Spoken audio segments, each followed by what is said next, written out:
Autobusová stanica Košice. Miesto, kde sa rozhoduje medzi mestom a svetom. Medzi tým, čo poznáme, a tým, čo nás čaká.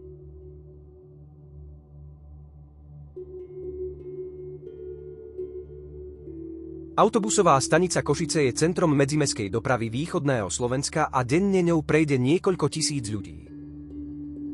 Pôvodná budova súčasnej košickej autobusovej stanice na Staničnom námestí bola postavená v roku 1985. Stanica prešla významnou rekonštrukciou v roku 2004, ktorú realizovala spoločnosť Eurobus, čím sa zmodernizovali jej priestory.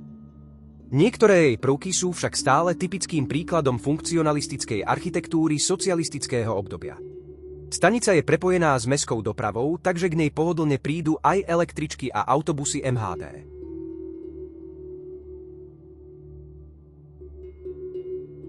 Stanica je galéria príbehov bez svedkov. A predsa sú skutočné. Košice sa tu každý deň znovu skladajú do ucelenej mozaiky. Z odchodov, z návratov aj z náhodných stretnutí.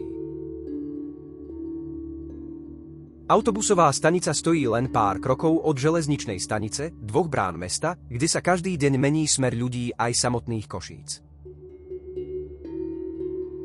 Košice tu každý deň dýchajú inak. Nie cez historické ulice, ale cez výfuky autobusov, ktoré odchádzajú niekam preč. Autobusová stanica je miesto, kde sa každý deň stretávajú ľudia a mestský ruch sa mieša s pokojom čakajúcich. Pod strechou haly sa striedajú smiech, rozhovory aj tiché chvíle čakania na svoj autobus.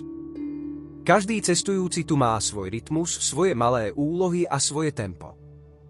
Priestor medzi nástupišťami dýcha mestom a zároveň poskytuje chvíľu na zastavenie. Je to miesto pohybu, kde sa obyčajné momenty menia na každodennú mozaiku života Košíc. Je pravdivé a ako také si zaslúži svoj portrét.